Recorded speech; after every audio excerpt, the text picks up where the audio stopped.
L'entrée en EHPAD, établissement d'hébergement pour personnes âgées dépendantes, est quelque chose qui se prépare. Il y aura des éléments à prendre en compte et des marqueurs de décision. Nous allons revoir tous les facteurs qui déterminent cette prise de décision. Elle va malheureusement s'imposer lorsqu'il y aura une fracture avec hospitalisation, lorsqu'il y aura des hospitalisations itératives avec augmentation du niveau de soins requis qui ne pourront plus être assumés à domicile, lorsque la maladie va avancer et que le proche parfois ne sera plus reconnu. Il y a un moment que j'appelle charnière et clé, qui est celui de l'apparition de l'incontinence ou de mode. Souvent, je dis où ça passe ou ça casse. Souvent, c'est associé à une majoration de la perte d'autonomie. La personne ne pourra plus aider lors de ses transferts, lors de ses changes. Et puis, malgré des traitements bien conduits, un accompagnement cohérent, on pourra avoir la persistance de troubles du comportement avec en particulier une inversion du rythme nictéméral, la persistance d'une agressivité, entraînant bien sûr un épuisement physique et psychique de l'aidant principal et parfois un risque vital de celui-ci. Et parfois aussi, ça peut être indépendant, une hospitalisation de l'aidant principal qui a le même âge que sa personne âgée. Et puis, de façon un petit peu plus terre-à-terre, le domicile n'est plus adapté, la chambre est à l'étage, la salle de bain aussi, donc ça pose problème et la chambre est au rez-de-chaussée, il y a des escaliers, il y a des risques de chute. Et puis, il y aura aussi des problèmes de gestion des intervenants à domicile, puisque nous ne trouvons pas beaucoup de soignants en ce moment à domicile, des problèmes de coordination. On est face de plus en plus à des personnes qui sont totalement isolées, qui n'ont plus de famille, avec une absence d'entourage, mais catastrophique. Alors, qu'est-ce que c'est l'EHPAD? C'est un établissement d'hébergement pour personnes âgées dépendantes. Il va accueillir des aînés autonomes ou en perte d'autonomie, mais qui auront besoin d'un cadre sécurisant. Et puis, c'est un vrai lieu de vie. C'est une résidence qui va être médicalisée avec un suivi des soins par la présence des infirmières et qui va prodiguer un accompagnement hyper complet, social, médical. Qu'est-ce qu'on va faire avant l'entrée? Parce que ça se prépare. Ce n'est pas quelque chose qui va se décider sauf lorsqu'il y a un événement intercurrent grave, type fracture. L'entrée préparée et accompagnée sur un temps assez long.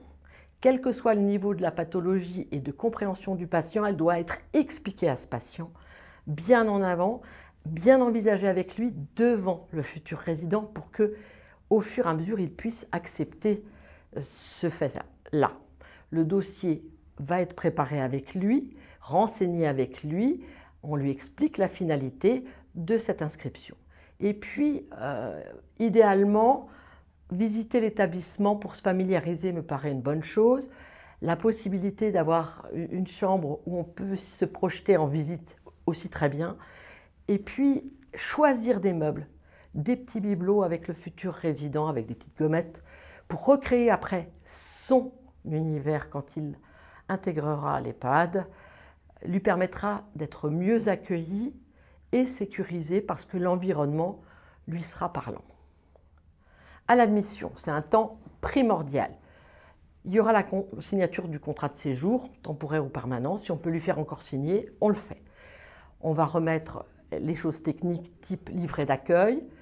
On va lister l'ensemble des activités de prise en charge du résident, mais aussi de son entourage. Et bien sûr, tout ça dans un cadre réglementaire de la structure, avec bien sûr la charte des droits et libertés des personnes âgées. Il faudra désigner la personne de confiance, discuter des directives anticipées qui souvent ne sont pas renseignées mais devront l'être à l'avenir, veiller à faire les vôtres, et recueillir ses habitudes de vie, ses préférences. Qu'est-ce qu'il aime? Qu'est-ce qu'il n'aime pas? Est-ce qu'il aime être avec les autres?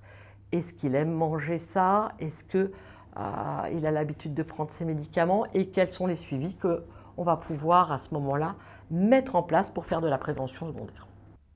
Pour le nouveau résident, un projet d'accompagnement personnalisé sera réalisé avec les différents professionnels, cadres de santé, orthophonistes, kinésithérapeutes, auxiliaires de vie et aides-soignantes, éventuellement le médecin traitant ou le médecin de la structure. Un projet de vie qui va couvrir l'ensemble des champs de vie de la personne, pas seulement les soins.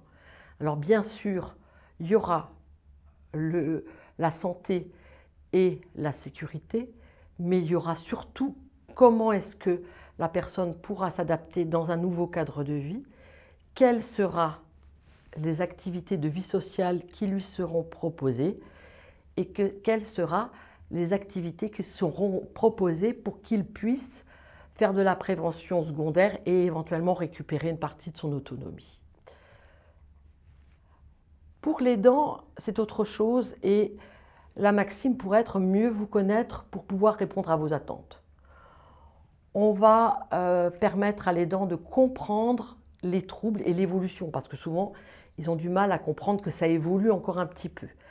On va les aider à gérer ce moment pénible qui est l'entrée en EHPAD parce qu'il peut y avoir un sentiment d'échec, de culpabilité parce qu'on n'a pas réussi à le porter jusqu'au bout et puis surtout de confier son proche, celui qu'on aime, qu'on a aimé, à des soignants.